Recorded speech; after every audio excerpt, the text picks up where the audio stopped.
ओम गणेशाय नमः। ओम नमः शिवाय।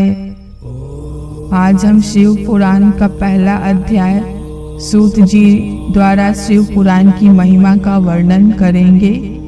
श्री शौनक जी ने पूछा, सूत जी से, आप संपूर्ण सिद्धांतों के ज्ञाता हैं, कृपया मुझसे पुराणों के सार का वर्णन करें। ज्ञान और वैराग्य सहित भक्ति से प्राप्त विवेक की वृद्धि कैसे होती है तथा साधु पुरुष कैसे अपने काम, क्रोध आदि विकारों का निवारण करते हैं। इस कलयुग में सभी जीव आसुरी स्वभाव के हो गए हैं, अतः कृपा करके मुझे ऐसा साधन बताइए जो कल्याणकारी एवं मंगलकारी हो तथा पवित्रता लिए हो। प्रभु, वह ऐसा साधन हो जिससे मनुष्य की शुद्धि हो जाए और उस निर्मल हृदय वाले पुरुष को सदैव के लिए शिव की प्राप्ति हो जाए। श्री सूत जी ने कहा, शौनक जी, आप धन्य हैं, क्योंकि आपके मन में पुराण कथा को सुनने के लिए अपार प्रेम व लालसा है। इसलिए मैं तुम्हें परम उत्तम शास्त्र की कथा सुनाता हूँ। वत्स, संपूर्ण सिद्धांत से संपन्न, भक्ति को बढ़ाने वाला तथा शिवजी को संतुष्ट करने वाला अमृत के समान दिव्य शास्त्र है शिव पुराण। इसका पूर्व काल में शिवजी ने ही प्रवचन किया था। गुरुदेव व्यास ने संत कुमार मुनि का उपदेश पाकर आदर पूर्वक इस पुराण की रचना की। यह पुराण कलयुग में मनुष्यों के हित का परम साधन है। शिव पुराण परम उत्तम शास्त्र है। इस पृथ्वी में सभी मनुष्यों को भगवान शिव के विशाल स्वरूप को समझना चाहिए। इसे पढ़ना एवं सुनना सर्व साधन है। यह मनोवांछित फलों को देने वाला है। इससे मनुष्य निष्पाप हो जाता है तथा इस लोक के सभी सुखों का उपभोग करके अंत में शिव लोक को प्राप्त करता है। शिव पुराण में 24,000 श्लोक हैं, जिसमें 7 संहिताएं हैं। शिव पुराण परम ब्रह्म परमात्मा के समान गति प्रदान करने वाला है। मनुष्य को पूरी भक्ति एवं संयम पूर्वक इसे सुनना चाहिए। जो मनुष्य प्रेम पूर्वक नित्य इसको बांचता है या इसका पाठ करता है, वह निसंदेह पुण्यात्मा है। भगवान शिव उस विद्वान पुरुष पर प्रसन्न होकर उसे अपना धाम प्रदान करते हैं।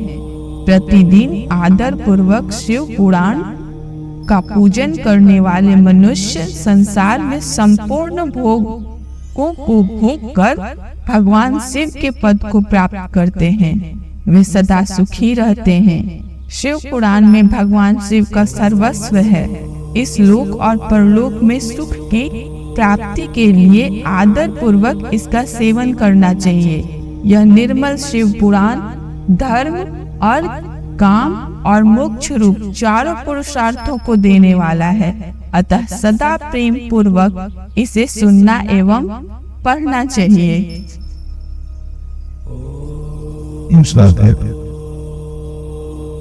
अब हम दूसरे अध्याय की तरफ चलते हैं। देवराज को शिवलोक की प्राप्ति, चंचुला का संसार से वैराग्य।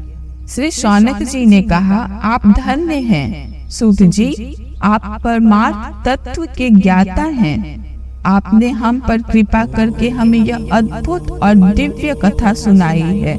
भूतल पर इस कथा के समान कल्याण का और कोई साधन नहीं है। आपकी कृपा से यह बताए हमें, सूत जी, इस कथा के द्वारा कौन से पापी शुद्ध होते हैं? इन्हें कृपा पूर्वक बताकर इस जगत को कृतार्थ कीजिए।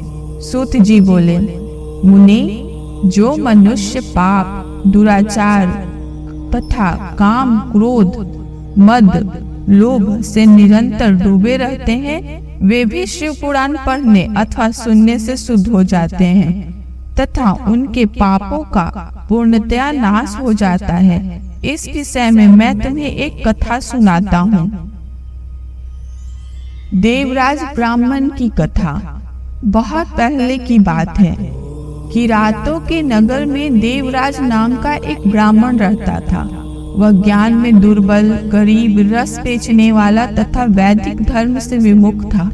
वह स्नान संध्या नहीं करता था तथा उसमें वैश्ववृत्ति बढ़ती ही जा रही थी। वह भक्तों को ठगता था। उसने अनेक मनुष्यों को मारकर उन सबका धन हड़प लिया था। उस पापी ने थोड़ा सा भी धन धर्म खर्च में नहीं लगाया। वह वेश्यागामी तथा आचार भ्रष्ट था।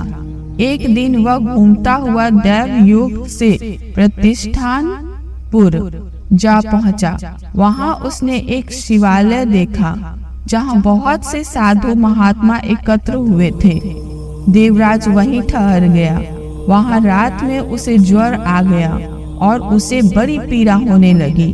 वहीं पर एक ब्राह्मण देवता शिव पुराण की कथा सुना रहे थे। ज्वर में पड़ा देवराज भी ब्राह्मण के मुख से शिव कथा को निरंतर सुनता रहता था। एक मास के बाद देवराज ज्वर से पीड़ित अवस्था में चल बसा। यमराज के दूत उसे बांधकर यमपुरी ले गए। तभी वहां शिवलोक से भगवान शिव के पार्षद गण आ गए। वे कर्पूर के समान उज्जवल थे। उनके हाथ में त्रिशूल, संपूर्ण शरीर पर भस्म और गले में रुद्राक्ष की माला उनके शरीर की शोभा बढ़ा रही थी। उन्होंने यमराज के दूतों को मार पीट कर देवराज को यमदूतों के चंगुल से छुड़ा लिया और वे उसे अपने अद्भुत विमान में बैठाकर जब कैलाश पर्वत ले जाने लगे तो यमपुरी में कोलाहल मच गया, जिसे सुनकर यमराज अपने भवन से बाहर आए। साक्षात रुद्रों के समान प्रतीत होने वाले इन दूतों का धर्मराज ने विधि पूर्वक पूजन कर ज्ञान दृष्टि से सारा मामला जान लिया। उन्होंने भय के कारण भगवान शिव के दूतों से कोई बात नहीं पूछी। तत्पश्चात शिवदूत देवराज को लेकर कैलाश चले गए और वहां पहुंचकर उन्होंने ब्राह्मण को करुणावतार भगवान शिव के हाथों में सौंप दिया। सौनक जी ने कहा, महाभाग सूत जी, आप सर्वज्ञ हैं।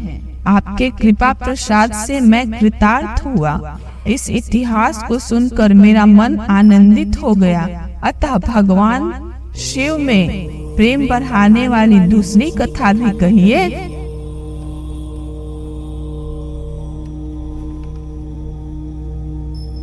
इस तरह और इस तरह से